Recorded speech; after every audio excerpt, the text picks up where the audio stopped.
A saying that my dad used to say to me, rise and shine.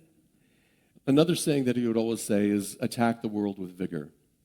Depending on how you're hearing that might have a different meaning for you. What it meant to him was going out and being our best self, showing up as our best self. Another saying that he had was, it's all downhill from here. If you're like my mom, that's one that my mom really didn't like. Because to her, it's all downhill from here meant that it's all falling apart. That's all crumbling. But see, that's not what it meant to my dad. My dad was a skier. He taught me how to ski.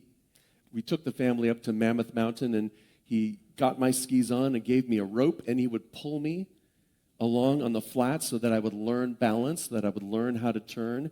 He spent the time to pull me up the little hill, and then I would ski down a little bit. And it was how I learned how to ski. In all of the struggle and the stress, being in the lines and going up the hill, when you're finally up there, it's all downhill from there. And that was the part he loved. And he was a marvelous skier. He didn't ski like the hot dogs, right? He didn't jump over cliffs or anything like that. But when you watched him ski, it was like elegance.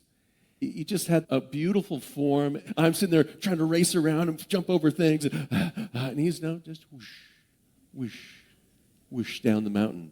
It's all downhill from here. That was the experience that he wanted to create. And so when he has that phrase, I know for me, this is what Dad's talking about, that elegance just gliding down the hill, effortless, without stress or strain. I never saw him fall, ever. And sure, he wasn't going to be the fastest person down the hill. That wasn't his goal. His goal was to experience every turn, to experience every shush, every tree. You see, words have power. And the words that we're speaking and the words that abide in our consciousness have the power to shape our experience. The words that we use reflect back to us in the world. So the words that we're holding in consciousness are those same experiences that are reflecting back to us. And our words and the things that abide in our consciousness form the vision for your life. It's how you see life. So words have power. And it's important for us to really choose our words carefully. The master teacher, Jesus, the Christ, taught by parable. He taught by allegory and taught by metaphor. He was always teaching, trying to teach people, look, this is the way you step into this idea of the divine within you, of creating heaven in consciousness, of bringing heaven here now. Listen to this from Mark chapter 4, verse 3 through 7. A sower went out to sow. As he sowed, some seeds fell on the path, and the birds came and ate them. Other seeds fell on rocky ground, where it did not have much soil, and it sprang up quickly, but it had no depth of soil. And when the sun rose, it was scorched, since it had no root, and it withered away. Other seeds fell among the thorns, and the thorns grew up and choked it, and yielded no grain. Other seeds fell into good soil and brought forth grain, growing up and increasing and yielding 30, 60, 100-fold. And he said, if you have ears to hear, hear. First off, let's talk about the seeds. Spiritually, the seeds represent thoughts for us.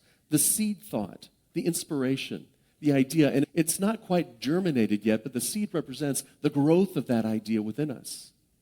How many times have ideas come to us and fallen on the road?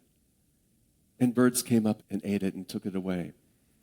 But the road represents that highway within us of all the thoughts that we're having, all of the words that are going through our head, all of the things that are coming along, and some thought comes along and picks it up and takes it away, and it's gone. Have you ever had that inspiration and then 2 minutes later you couldn't remember what it was?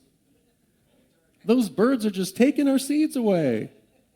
And we say to ourselves, well, if it was meant to be, it'll come back later. And hopefully it does, but I tend to forget about it. When those ideas come to us, we have to pay attention to them and understand where we're planting them, where we're sowing them. How about the idea of the seeds falling on rocky ground where it didn't have much soil and it sprang up quickly? You know, that rocky idea is we might have that aha moment, say, oh, this is fabulous. Let's go do it. And then something happens. There's no depth to it. We've thought about it. Okay, that must be it. We go and try it, and it doesn't work out for us. We're too eager.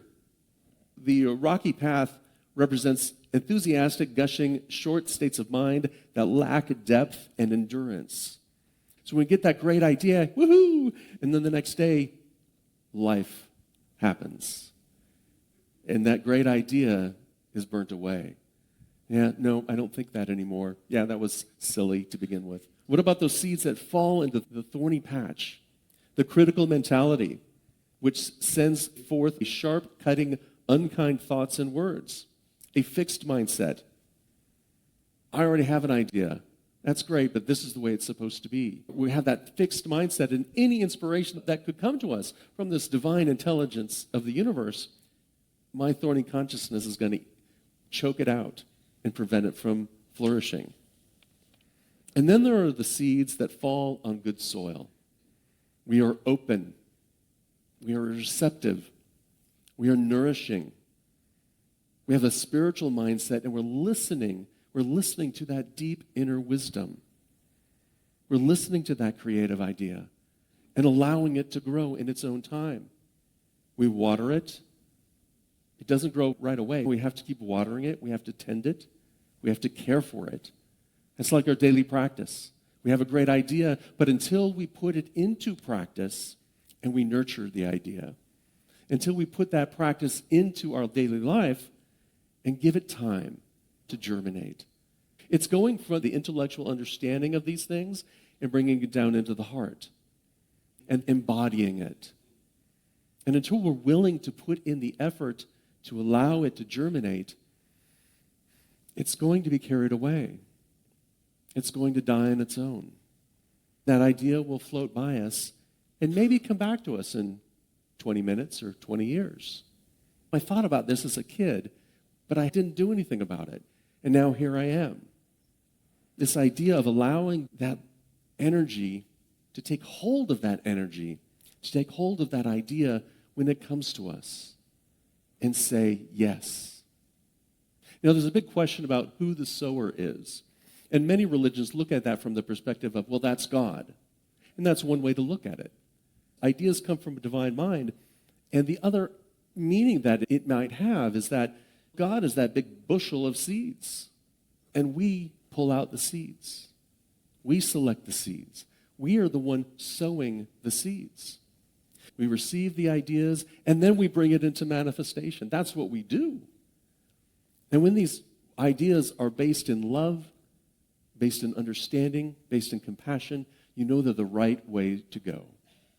When the ideas are based on thorns and scarcity and lack, we are already coming from that consciousness of lack and limitation, that consciousness of everything's broken, that consciousness of we're going downhill, rather than we are going with the flow. Let those who have ears hear. What a deep and profound statement. Let those who have ears hear. For we will receive these ideas and these thoughts and this information through whatever lens that we're holding on in our consciousness. Through whatever is abiding in our consciousness. We're filtering those words through. And so we may not have ears to hear these things.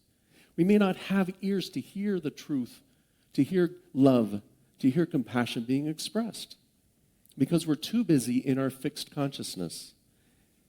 As we step into our spiritual consciousness, then we're open and receptive. We're curious. We're taking in what is out there, all of these ideas, and discerning, is this a good seed for me, and where will I plant it? How are you hearing the idea? In what mindset are you receiving the information? Words have power. Which words are you speaking? What seeds are you sowing? Words have power. How are you receiving things in the world?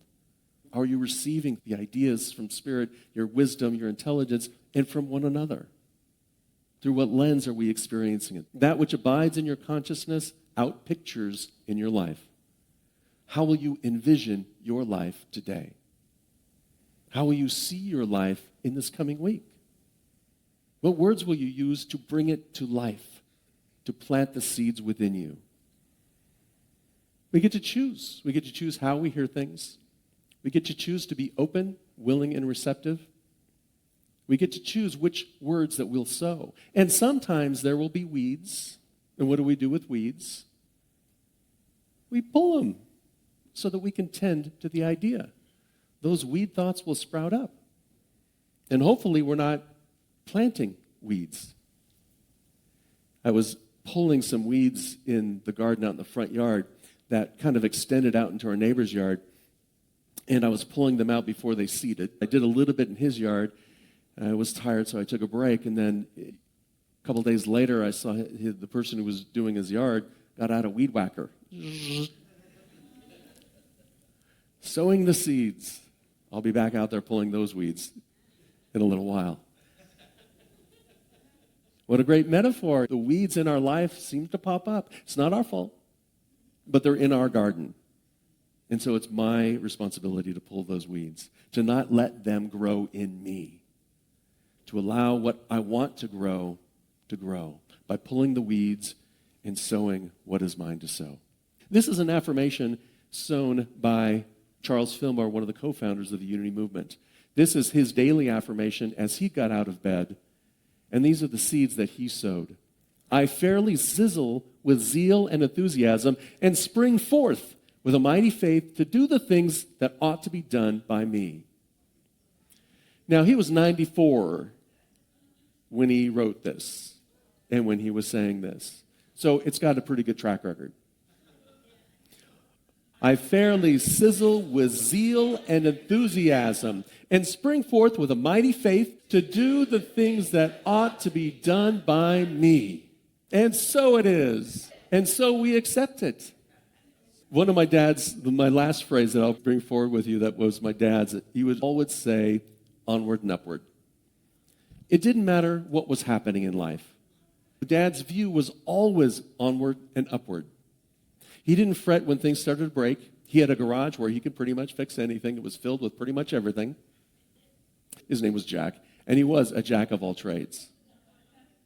He always seemed to live in the present moment, not dwelling in the past, not focused on what was lost, always with what was. Always allowing ourselves to flow with ease and grace, with love, with compassion, with creativity. Let's take that into our time of meditation and affirmative prayer.